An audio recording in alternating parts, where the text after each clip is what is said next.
So ரொமான்ஸை விட்டதுக்கு ஒரு மிகப்பெரிய காரணம் வந்து அதுதான். ஒரு ரொமான்டிக் படம் தான் நான் பண்ணியிருக்கேன் ஆக்சுவலி. நான் அலைப்பாயுதை பண்ணும்போது எனக்கு புரிஞ்சிருச்சு, எனக்கு 30 வயசு ஆயிடுச்சு. முதல் படத்தில் வந்து ஷாலினி என்னோட ஹீரோயினாக இருந்தாங்க. அவங்க தான் தமிழ் பொண்ணு, ஒரே ஹீரோயின் எனக்கு கடைசி ஹீரோயின். நீங்கள் ஒன்று யோசிச்சு பாருங்கள், அதுக்கப்புறம் நான் பண்ண எல்லா படத்துலையும் தமிழ் ஹீரோயின் யாருமே இல்லைங்க.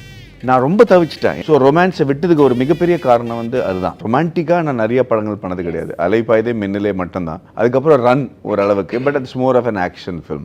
பட் நான் அலைப்பாயுதை பண்ணும்போதே அதான் that the insight that you had is something that I am very amazed with. நான் அலைப்பாயுதை பண்ணும்போதே எனக்கு புரிஞ்சிருச்சு, எனக்கு 30 வயசு ஆயிடுச்சு. இப்போ வந்து இந்த சாக்லேட் பாய் ரோலை வந்து நான் பண்ணிக்கிட்டே இருந்தால் அந்த இமேஜை சேஞ்ச் பண்ணி ஒரு நடிகனாக ஆகிறதுக்கு எனக்கு டைம் கிடைக்காது லைஃப்பில். ஸோ ஐ குட் ப்ராபப்ளி ஒரு 5 வருஷம் 7 வருஷம் வேணால் I could have done till I'm 37, 38. But ஒரு நடிகனாக என்னோட ஸ்ட்ரெங்க்ஸ் என்ன, என்னோட வீக்னஸஸ் என்ன அப்படின்னு புரிஞ்சுக்கிறதுக்கு எனக்கு வந்து அந்த ஒரு வருஷம் இன்னஃபாக இருந்துச்சு. ஏன்னா என்னால் பயங்கரமாக ஆடி எல்லாரோட மனசெல்லாம் கவுக்க முடியாதுன்னு எனக்கு புரிஞ்சிருச்சு. அதே மாதிரி வந்து ஆக்ஷன் அண்ட் ட்ராமா வந்து இந்த முகத்துக்கு எவ்வளோ செட் ஆகும் அப்படிங்கிறது எனக்கு தெரியல. ரன்னில் ஓரளவுக்கு அக்செப்ட் பண்ணிக்கிட்டாங்க. பட் அந்த சமயத்தில் இண்டஸ்ட்ரியில் வந்து there was a vacuum for meaningful characters. Kamal sir ஒரு அளவுக்கு பண்ணிட்டு இருந்தார். இது எல்லாருமே வந்து ஹீரோயிசம் தான் கான்சன்ட்ரேட் பண்ணிட்டு இருந்தாங்க.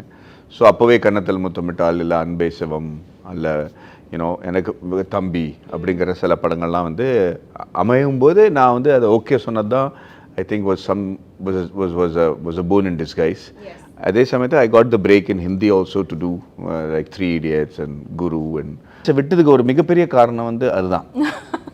Because I couldn't, அதை அலைப்பாயுதை மாதிரி ஒரு படம் பண்ணிட்டு you get spoiled இல்லையா.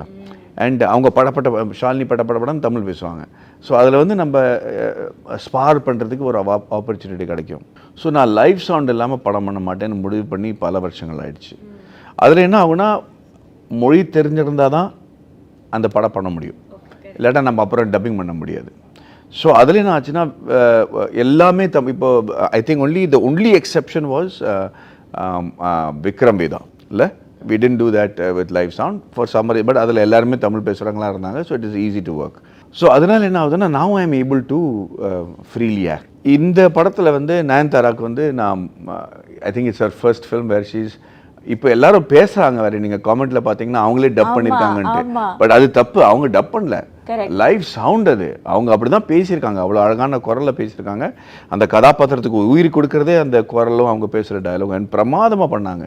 ஸோ அந்த மாதிரி ஒரு கோஸ்டார் கிடைக்கும் போது தென் நானும் அப்புறம் வந்து I can just go all out and be the character I want to be இல்லையா.